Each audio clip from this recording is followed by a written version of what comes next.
19:15, como se había convenido. Muchas gracias.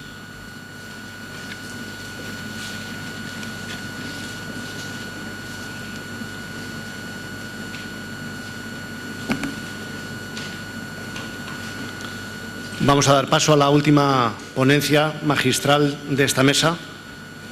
Tengo el placer también de presentarles y el honor al compañero, al profesor doctor Tomás Gallego, director del Departamento de Fisioterapia de la Universidad de Alcalá, director del Máster Universitario de Fisioterapia Manual del Aparato Locomotor también de la Universidad de Alcalá, coordinador del programa de doctorado Fisioterapia Manual de la Universidad de Alcalá y codirector, junto con el profesor Jesús Rebollo, de la revista Cuestiones de Fisioterapia, de la que tienen ustedes cumplida cuenta por su colegiación.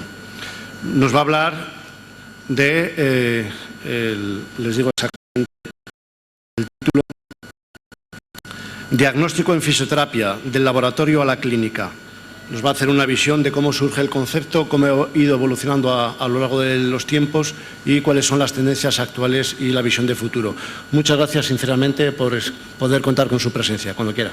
Bueno, en primer lugar, quiero hacer una puntualización, porque cuando se me invitó a participar en este congreso, efectivamente en ese momento era el director de departamento, desde el 23 de septiembre ya no lo soy. He sido casi 20 años, con lo cual yo creo que ya era la hora de empezar a dedicarme a algunas otras cosas que tenía ahí aparcadas. Una vez hecha esta puntualización, que me parece que es de rigor y de justicia hacerlo, quiero agradecer al Ilustre Colegio Oficial de Fisioterapeutas de Andalucía, al comité organizador y al comité científico su amable invitación a participar en este congreso. A lo largo de la presentación posiblemente vaya desgranando otros agradecimientos a personas que yo creo que han contribuido a que la fisioterapia se encuentre en estos momentos en el lugar que está, y desde luego ha permitido que no solamente esté, sino que se proyecte hacia el futuro con una proyección, desde luego, que no nos la podíamos imaginar en esos momentos de lucha, si queréis, o de trabajo hacia la disciplina y hacia la profesión. Voy a dar comienzo a la ponencia Evolución del concepto de diagnóstico de fisioterapia. Bien, ha dicho el anterior ponente, y con él estoy totalmente de acuerdo. Yo creo que, profesor Tricas, no han sido los gnomos los que le han boicoteado a usted su presentación, a lo mejor eran los osteópatas, que no estaban muy de acuerdo con su disposición de la terapia manual. Bien, tenemos que decir que la fisioterapia, hasta la segunda mitad del siglo XX, se encontraba desarrollándose dentro de un marco que conocíamos como un marco teórico tradicional. ¿A qué nos referíamos? Era la visión que tenía la sociedad y el propio fisioterapeuta del fisioterapeuta como un mero aplicador de técnicas dependientes de la prescripción o la indicación de otro profesional. Y digo que esta es la idea que teníamos del desarrollo de la fisioterapia hasta la segunda mitad del siglo XX, porque la profesora Luz González Doniz, a la cual es uno de los agradecimientos que quiero dedicar esta tarde, porque ha sido una de las pioneras y luchadoras, junto con Ramón Fernández Cervantes, por la fisioterapia, fue en el año 1992, tampoco hace tanto tiempo, cuando en un artículo Fisioterapia en el Sistema Público de Salud hacia un nuevo modelo, nos decía que la fisioterapia se debatía entre dos dependencias. Una, la jerárquica de las direcciones de enfermería, y otra, la funcional, que era del coordinador de fisioterapia.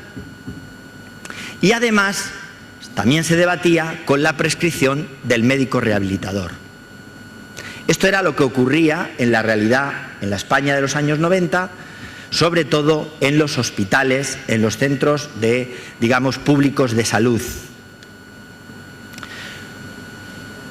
Un texto inédito, la fisioterapia, que veis ahí, que lo publican estos tres autores, pero que no tenemos de ellos publicación, digamos, contrastada, es decir, está publicado en ninguna revista científica, decían: mientras los fisioterapeutas basen su entendimiento de salud, enfermedad y curación en modelos médicos, cooperando y coordinándose con los médicos en el trabajo, la nuestra será una profesión paramédica y dominada.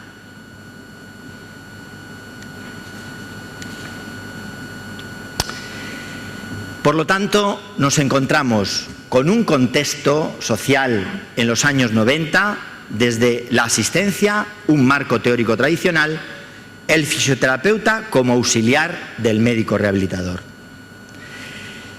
El fisioterapeuta, por lo tanto, como un mero aplicador de técnicas. Todo esto, ¿qué ocurría? ¿Qué era lo que daba como resultado? Que teníamos serias dificultades en la búsqueda de una identidad profesional independiente. ¿Cuáles eran los fisioterapeutas que estábamos en ese campo en los años 90, en la brega, que muchos de ustedes, muchos de vosotros estabais en ello, y otros muchos que sois muy jóvenes no estáis, y sí que históricamente lo tenemos que traer a colación, porque ya sabéis que la profesión que no estudia y sabe su historia, pues a lo mejor está condenada a repetirla. Entonces, para aquellos que no la habéis vivido, esta era nuestra realidad, y para los que la hemos vivido, sabéis que esta era nuestra realidad. Pero entonces, ¿qué teníamos que hacer? Teníamos que cambiar. ¿Y cuáles eran las razones del cambio? La primera es que veíamos que el diagnóstico que hacía el médico, y más concretamente el médico rehabilitador, era insuficiente para plantear los tratamientos de fisioterapia. Imaginaros, diagnóstico de médico rehabilitador: prótesis de rodilla, prótesis de cadera, trombosis cerebral. Eso nos llegaba a los fisioterapeutas de los años 90 en la ficha de prescripción del médico rehabilitador. ¿Y qué? ¿Y qué? ¿Prótesis de rodilla? ¿Y qué? En segundo lugar, la elección de conocimiento y dominio de métodos y procedimientos por el médico rehabilitador. El médico rehabilitador se permitía el decirnos qué técnicas teníamos que aplicar. Oiga, y si yo no me he formado en la que usted me aplica, en la que usted, ¿qué hago? No le trato al paciente, voy y me fustigo delante de usted por no haberme ido a hacer un curso sobre lo que a usted le gusta, o ¿qué hacemos exactamente? ¿Cuál era el panorama? Y en tercer lugar, la rigidez de tratamiento de principio a final. Es decir, usted me manda este tratamiento y aunque el paciente evolucione, que yo lo estoy viendo, que soy el profesional, yo no lo cambio. Pues vaya panorama. Bien, estas eran las razones que los fisioterapeutas esgribíamos desde el punto de vista intelectual para decir: tenemos que cambiar. Esto no puede continuar así. ¿Cuáles fueron los motores que nos ayudaron al cambio? Pues miren ustedes. Algo fundamental: la incorporación de los estudios de fisioterapia a la universidad. Clave. La incorporación de los fisioterapeutas a la docencia universitaria. Más clave aún. Había en los años 90 escuelas que surgieron de la mano de fisioterapeutas que se encargaron de crearlas, de ponerlas en marcha. Entre otras, prácticamente, por supuesto, la primera, la de Sevilla, de manos del profesor Jesús Rebollo Roldán, y él fue el referente para que yo creo que todas las demás de Andalucía surgieran con ese mismo modelo que nacía Sevilla. En Madrid, la de Alcalá, de mi mano, nada importante, perentorio, cualquiera hubiera podido hacerlo. En otras, en Coruña, el profesor Ramón Fernández Cervantes y la profesora Luz González Doniz. Más tarde ya la de Ponferrada León con el profesor, el doctor Seco. En fin, y había una diferencia sustancial en la formación de los fisioterapeutas que salían de cada una de estas escuelas de algunas otras que no voy a citar, que estaban en manos de médicos con la mejor voluntad del mundo, y no es pero había una diferencia sustancial en la formación de los fisioterapeutas. Y tengo que decir más, los cambios que se produjeron como consecuencia de estas cuestiones se produjeron en jornadas, conferencias y congresos como estos, como este que estamos hoy, que hemos podido ver la riqueza de la fisioterapia, la amplia variedad que somos los fisioterapeutas y que evidentemente, como dice mi compañero el profesor Tricas, el doctor Tricas, está claro que la diversidad es bueno, la separación no, la división no, pero la diversidad sí. Si somos capaces de englobar toda la diversidad, seremos una profesión fuerte y respetada. Por lo tanto, jornadas, congresos, conferencias que vienen a fortalecer. Y evidentemente no lo he puesto aquí, pero sí que lo pienso y por eso lo voy a decir. Más tarde, los colegios profesionales. La Asociación Española de Fisioterapia, en primer lugar, que jugó un papel fundamental, precisamente en la organización de jornadas, conferencias y congresos, porque era la asociación la que tenía capacidad para hacerlo, después los colegios, y en este momento siguen los colegios. Este es el ejemplo claro, que evidentemente han sido motores de cambio en nuestra profesión. ¿Cuáles han sido los resultados del cambio? Pues mirad, fundamental, la profundización en los campos teóricos y prácticos de la disciplina. La práctica clínica es fundamental. Yo soy un defensor de la práctica clínica y un poco experto en su valoración en cuanto a la calidad. Pero no existe profesión que sea seria que no se sustente en conceptos teóricos. La práctica la tiene que dirigir la teoría. Y eso no significa que sea una u otra, incluso retroalimentarse. La teoría tiene que cambiar la práctica y la práctica puede cambiar los campos teóricos. Esa solidez teórica, como veremos ahora, es la que ha marcado los cambios fundamentales en esto que estamos viendo hoy esta tarde. Porque muchas veces, y algunos de nosotros, hemos sido capaces de transmitir a nuestros compañeros y a nuestros alumnos esa teoría de una manera explícita, pero todos nuestros compañeros que estamos aquí lo han hecho de una manera implícita. Incluso sin saber que cuando estaban diciendo cosas a los fisioterapeutas en su formación, se estaban basando en cuestiones teóricas, en marcos teóricos de referencia. ¿Y qué nos ha permitido? En general, pasar de un marco de dependiente a otro independiente.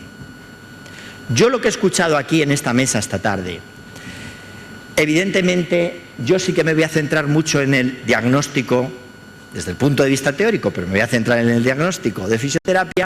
Lo que he visto aquí son compañeros que de forma independiente en sus universidades están con grupos de investigación y realizando verdaderamente cuestiones pues de una forma de crecimiento completamente independiente, sin depender de que nadie les diga que tienen que investigar, ni cómo, ni cuándo, ni de qué manera. Bien, pues vamos a entrar un poco en todas estas cuestiones. Bien, en este contexto que he marcado como anticipo al diagnóstico de fisioterapia, una de las cuestiones de la solidez teórica o de los motores de cambio y de los resultados es que empezamos a hablar de diagnósticos de fisioterapia. ¿Y qué ocurre con los diagnósticos de fisioterapia? Es la editorial de Stephen Holt Ross en noviembre de 1988 que dice: la primera vez que yo al menos encuentro en mi búsqueda bibliográfica, los fisioterapeutas parecen crecientemente interesados en el proceso diagnóstico y su contenido, a la par que la profesión arranca hacia modelos de prácticas más independientes. Es el primer autor que dice: ustedes que hablan de independencia, pues miren ustedes, una posibilidad de independencia es que ustedes construyan diagnósticos de fisioterapia, que digan exactamente qué es lo que hacen, qué es lo que ustedes resuelven, qué problemas ustedes resuelven y cómo lo resuelven.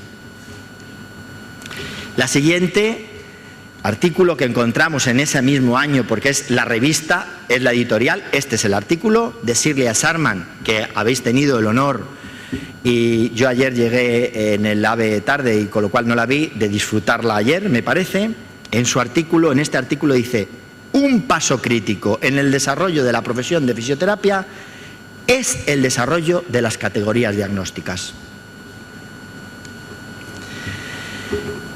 Esta misma autora, Steven Rose, dice: los fisioterapeutas parecen crecientemente interesados en el proceso diagnóstico y su contenido, a la par que la profesión arranca hacia modelos de prácticas más independientes. Esta misma autora dice que la evaluación significa determinar o fijar el valor de algo, que tenemos que ir más para allá, que evaluar, valorar no es diagnosticar, que no es lo mismo, que no es sinónimo. Y en ese mismo artículo nos dice que el término diagnóstico no es exclusivo de ninguna profesión específica. Dos aportaciones de esta misma autora fundamentales en nuestro proceso de construcción. Valorar no es diagnosticar, y diagnóstico no es exclusivo de una profesión. Esta misma autora, la palabra diagnóstico tiene que ir precedido, como dice ella, por un adjetivo. La diferenciación no es diagnóstico, no es sinónimo de médico. Diagnóstico médico, diagnóstico de fisioterapia, diagnóstico definitivo, profesional. Hay que poner un apellido. Y el apellido diferencia si somos de una familia o de otra, si somos hermanos o primos hermanos o simplemente parientes o no somos nada. Por lo tanto, ya tenemos que valorar, no es lo mismo que diagnosticar, no es exclusivo y por supuesto tenemos el apellido para nuestro diagnóstico. Nuestro diagnóstico es diagnóstico de fisioterapia. Ese es nuestro diagnóstico. En diagnóstico en fisioterapia, papel y función, vuelven a decir estas autoras que la necesidad de definir y el papel y la función del diagnóstico radica en la importancia de distinguir el diagnóstico de fisioterapia de otros diagnósticos. Mirad, si nosotros le ponemos el mismo nombre que otras personas a lo mismo, o somos la misma profesión o estamos copiándole al otro. No podemos utilizar el mismo nombre. Tenemos que, con los nombres, con los diagnósticos de fisioterapia, distinguirnos de los demás. Si no, estamos haciendo un diagnóstico o estamos utilizando el diagnóstico de otros. Un diagnóstico médico, un diagnóstico de enfermería, etcétera, etcétera. Bien, hasta aquí solamente estos autores en los años 80 lo que fueron es sacando en sus artículos la necesidad de la construcción del diagnóstico de fisioterapia, poniendo la realidad por escrito de la necesidad, pero se movieron en un marco teórico de referencia, con definiciones, con recomendaciones, pero ninguno de ellos llegó a construir un diagnóstico que nos sirviera como ejemplo, ni siquiera una categoría diagnóstica. Durante los años 90, Yukone ya empieza a entrar en intentar darle una estructura al diagnóstico desde 4 conceptos: la enfermedad, el deterioro, la limitación funcional y la discapacidad. Todo esto no aparece ahora. Todo esto aparece en el año 1982 como consecuencia de la definición de la OMS en el 1980, y Pierre Menier, un experto de la OMS, empieza a decir que como ese concepto biopsicosocial es el paradigmático que debemos de seguir a partir de ese momento, tenemos la obligación de identificar en qué campos los múltiples profesionales de la salud nos vamos a identificar con él. ¿Qué vamos a hacer cada uno de nosotros? Un único profesional no puede atender todas las demandas de salud que se producen en una persona. Por lo tanto, somos muchos los que vamos a participar. Sí, pero para participar muchos, ¿en qué parte cada uno de nosotros nos vamos a dedicar? Y esta clasificación, enfermedad, deterioro, limitación y funcional, sale de aquella definición de Pierre Menier del 1982. Decker empieza a decirnos que,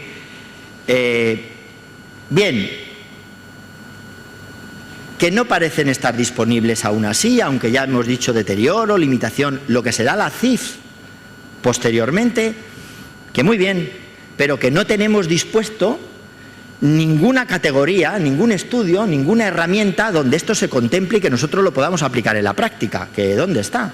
¿Que cuándo lo vamos a hacer? ¿Que cómo lo vamos a hacer? Bien, a partir de este momento de los años 90 empieza a tomar sustancia uno de los modelos que van a tener y que en este momento todavía tienen, digamos que relevancia. Habéis tenido también esta mañana o ayer por la tarde a Herkens, ¿no?, que ha hablado de estas cosas y que está todavía en su paradigma de la ICID y de la Clasificación Internacional del Funcionamiento de la Discapacidad y de la Salud. Pues este es uno de los modelos que en los años 90 empiezan a tener cierta relevancia para su aplicación. Digamos que hasta aquí os he presentado un poco el marco teórico, cómo llega, cómo empezamos a desarrollar la ICIDH, algunos autores como Herkens. Digamos que es el mundo anglosajón. Y en los años 90 aparece otro modelo, el modelo francés, con Éric Biel, que todos le conoceréis bien.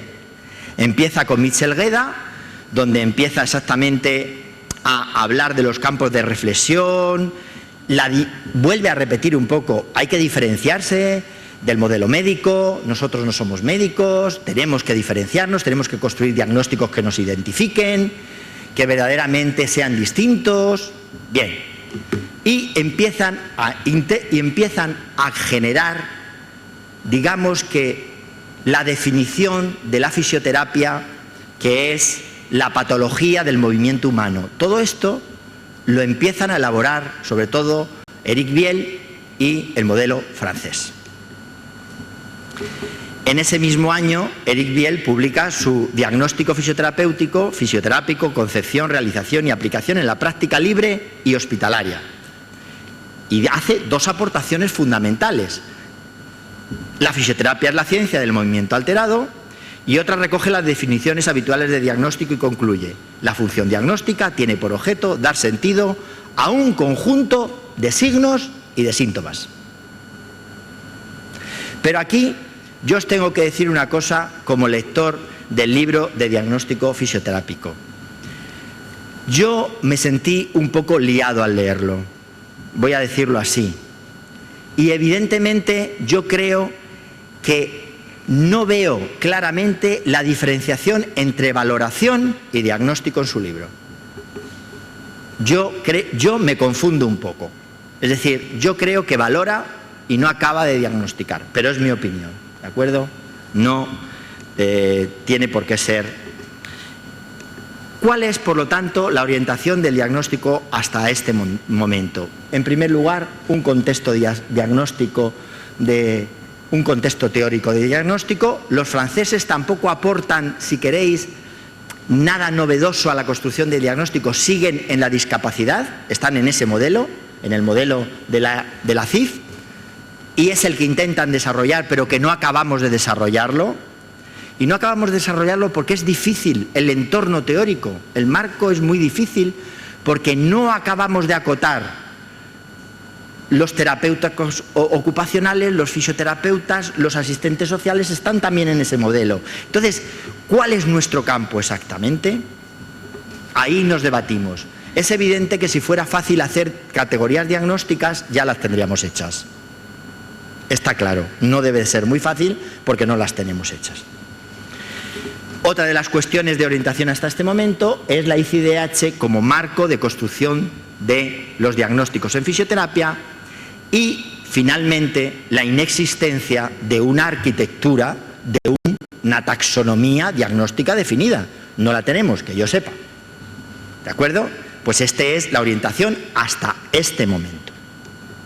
Bien, si es verdad que en la obra Bases teóricas y fundamentos de la fisioterapia, cuando hablamos de diagnóstico, sea fisioterapéutico, sea médico, no podemos abstraernos de la epistemología del conocimiento. La epistemología guía lo teórico. Pues bien, un diagnóstico forzosamente desde esa perspectiva epistemológica, donde las disciplinas científicas no pueden estar fuera de ella, forzosamente se estructura Problema, causas y manifestaciones. Signos y síntomas. Si esa estructura no la lleva el diagnóstico, no es un diagnóstico. Será una valoración, será un acercamiento al problema, como lo queráis decir, pero un diagnóstico no es. ¿Cuál es lo medular de esa construcción? Por supuesto, las causas que provocan el problema y las manifestaciones. Porque ponerle nombre al problema quizás sea lo menos importante, pero sí las causas. Y está claro que las causas tienen que estar allí donde trabajan los fisioterapeutas, allí donde van a tratar los fisioterapeutas. Ahí están las causas. Porque si no, ¿por qué hace eso en esa estructura el fisioterapeuta si no cree que está ahí la causa del problema de su paciente? Porque lo hace.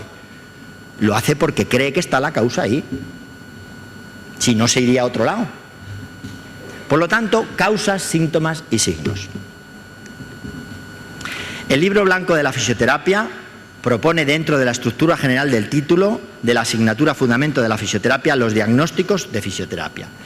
Y en este sentido quiero dar un agradecimiento muy especial al doctor Rebollo Roldán, que lideró el libro blanco de la fisioterapia, que ha permitido que se verifiquen los títulos de grado y que los alumnos de fisioterapia tengan reconocido las asignaturas y el término diagnóstico de fisioterapia. Porque miren ustedes, esas recomendaciones se concretan en la orden CIN del 2135 del 2008 del Ministerio de Ciencia e Innovación. Y como ustedes saben, esa orden fue cuestionada, fue impugnada por el Colegio Oficial de Médicos y por los osteópatas también, y por los quiroprácticos y por las asociaciones de terapia ocupacional. Y se ganó en una sentencia del Tribunal Superior de Justicia. No todos pedían lo mismo. Los médicos pedían que no se utilizara por parte de los fisioterapeutas el término diagnóstico. Los quiroprácticos querían que no utilizáramos sus técnicas para enseñarles, porque eran suyas. Los terapeutas ocupacionales, 3/4 de lo mismo. Y a todo la sentencia le dijo, no, el diagnóstico. Además, una sentencia que yo les animo a leerla, porque el juez verdaderamente dio la sensación de que efectivamente era un hombre actual que estaba, y le dijo, oigan, miren ustedes, no sé si lo decía así, pero corregidme vosotros que estáis más puestos, pero vino a decir algo así como, oiga, que diagnóstico, hay diagnóstico del automóvil. ¿Esta gente que está en la universidad no va a poder diagnosticar? Pues bueno, esto, ¿cómo es esto? Es imposible. Los fisioterapeutas pueden diagnosticar. Siempre que hagan diagnóstico de fisioterapia, porque no es igual que ustedes el diagnóstico médico. A mí me hubiera encantado que hubiera estado aquí, a ver si nos aclaraba cómo hacíamos los diagnósticos de fisioterapia, el juez. Pero en fin, eso es lo que vino a decir. Por lo tanto, los diagnósticos de fisioterapia son puramente de fisioterapia y por lo tanto son de nuestra incumbencia y nos corresponde a nosotros desarrollarlos. Tenemos la obligación además de desarrollarlos. Bien, a finales de los años 90 se retoma y en los años 2000 se retoma un nuevo modelo que Sarman propone, o digamos que medio empieza con él a explorarlo, que es lo que yo he denominado el modelo estructuralista. ¿Y qué quiere decir el modelo estructuralista? Pues Sigurd decía que 4 dimensiones para la fisioterapia es el deterioro, la deficiencia, la discapacidad y el hándicap, es decir, la CIF. El modelo estructuralista dice que los interrogantes que la disciplina fisioterapéutica tiene que resolver tienen que ver con la alteración de movimiento desde sus múltiples perspectivas diagnósticas, terapéuticas y tecnológicas. Y por lo tanto, el fisioterapeuta tiene forzosamente que fijarse en las estructuras que son las que trata, porque ahí están las causas de los problemas de sus pacientes. Por lo tanto, están en los órganos y en los sistemas, están en la fuerza, la flexibilidad, y está en las cualidades, en la coordinación, en el equilibrio, en la autopercepción. Esta mañana escuchábamos al profesor Torres Cueco que nos decía, oye, que el dolor es una cuestión de percepción nuestra o de autopercepción de nuestro cerebro. que no está en el músculo la causa. Bueno, yo ni entro ni salgo, pero quiero decir que la autopercepción desde esa perspectiva, por lo tanto, las estructuras, según el modelo estructuralista, son las que contienen las causas de los problemas.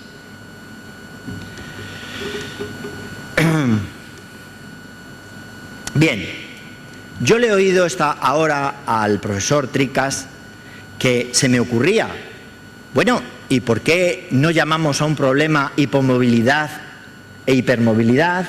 ¿Dónde está la causa de la hipomovilidad? ¿Y cuáles son los síntomas y los signos de la hipomovilidad de una estructura? ¿Por qué no es una estructura diagnóstica? Tenemos el nombre, tenemos las causas y tenemos los síntomas y los signos. ¿Por qué no empezamos por algún sitio? Porque por algún sitio tenemos que empezar. Bien, la fuerza, la resistencia, la flexibilidad, porque ¿por qué, digo yo, el fisioterapeuta intenta dar más fuerza, más resistencia, más flexibilidad? Si no cree que está ahí donde soluciona los problemas del paciente, haría otra cosa, digo yo. Bien, ¿por qué no está en el equilibrio, la coordinación, la autopercepción, ahora con toda la neurociencia? ¿Qué son estas cosas cuando tenemos un paciente con una alteración, una enfermedad neurológica? ¿Qué es lo que trabaja el fisioterapeuta? Desde luego no tiene capacidad de entrar en el cerebro y quitarle el coágulo, en fin, esas cosas no tiene capacidad. Trabaja con el equilibrio, trabaja con la coordinación, trabaja con la autopercepción del paciente. Bien, aquí nos atrevimos a hacer un ejemplo de diagnóstico de fisioterapia donde voy a intentar redondear un poco la idea del diagnóstico. Cogimos el sistema respiratorio y de respiración. Dijimos que íbamos a dividirlo en tres grandes problemas que se puede encontrar el fisioterapeuta: las alteraciones de la mecánica ventilatoria externa, las alteraciones de la mecánica ventilatoria interna y otras alteraciones. Vimos que la alteración mecánica ventilatoria interna tenía dos causas para nosotros. Lo hicimos como ejercicio de, bueno, vamos a ponernos a construir una taxonomía diagnóstica. Muy bien, muchas gracias, pero yo creo que acabo en 10 minutos, incluso antes. Bien, pues mira, las causas que el fisioterapeuta tiene acceso para poder remediar es la alteración del aclaramiento mucociliar y el edema y el broncoespasmo. Esas dos cosas podemos trabajar. ¿Y qué manifestaciones tiene? Para poder decir si es una u otra. Pues en una crujidos, tos gruesa, en otras sibilancias, tos seca. Y si identificamos estas dos manifestaciones y ya le ponemos el nombre, ¿qué le vamos a hacer? Pues este es el tratamiento que desde la fisioterapia podríamos utilizar. Muy bien, pues cuando un fisioterapeuta se encuentra con estas manifestaciones y las identifica, dice que está ante un problema de alteración mecánica del aclaramiento mucociliar, alteración mecánica del movimiento, ventilatoria interna.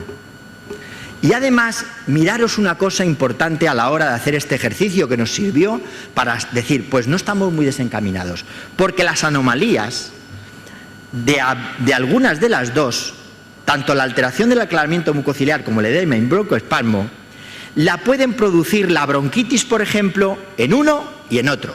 Por lo tanto, que a mí el diagnóstico médico me diga bronquitis, me da ciertas señales, pero yo tengo que identificar que es para mí la bronquitis, porque no es lo mismo que sea una alteración del aclaramiento mucociliar que un edema y un broncoespasmo.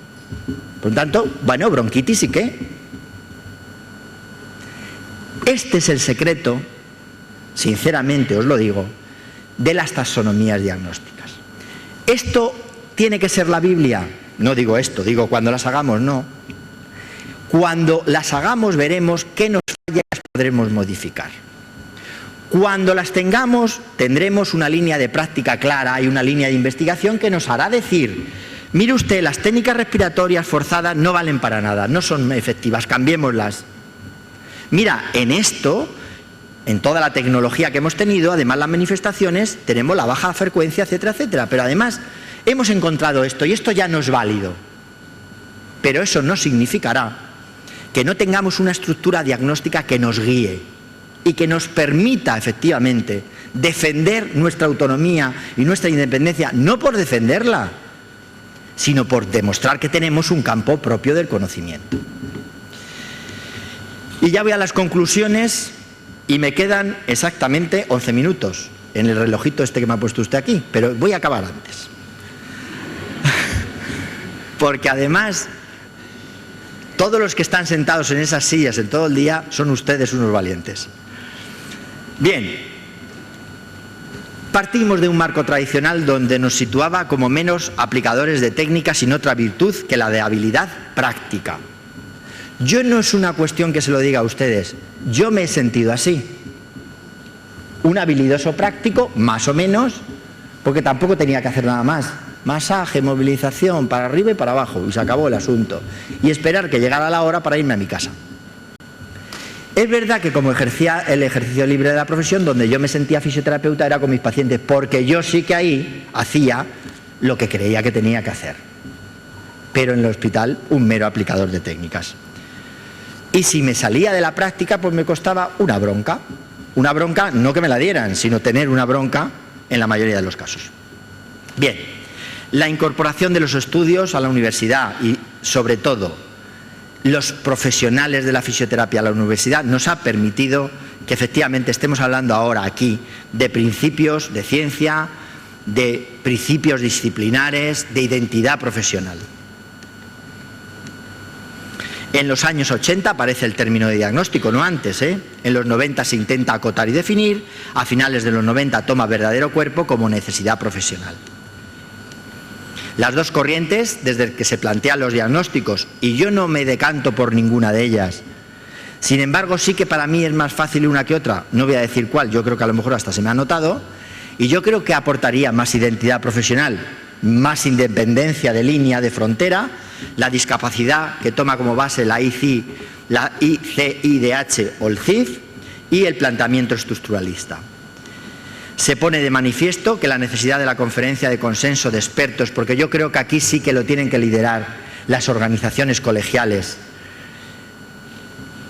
las universidades, pero en definitiva esto quien lo puede aplicar son los profesionales y por lo tanto yo creo que debe de ser conjunto el trabajo entre universidades y organizaciones colegiales, porque nos va a permitir un lenguaje común, porque nos va a permitir una mejor atención a las personas, porque nos va a permitir una comunicación profesional mucho más ágil, porque nos va a identificar y nos va a definir y nos va a permitir diferenciarnos, facilitar protocolos, investigación, áreas de registro.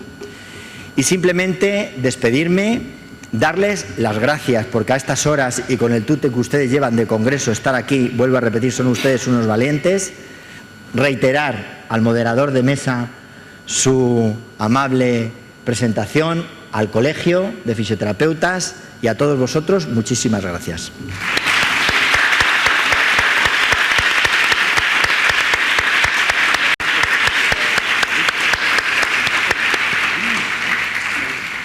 Muchas gracias, doctor Gallego.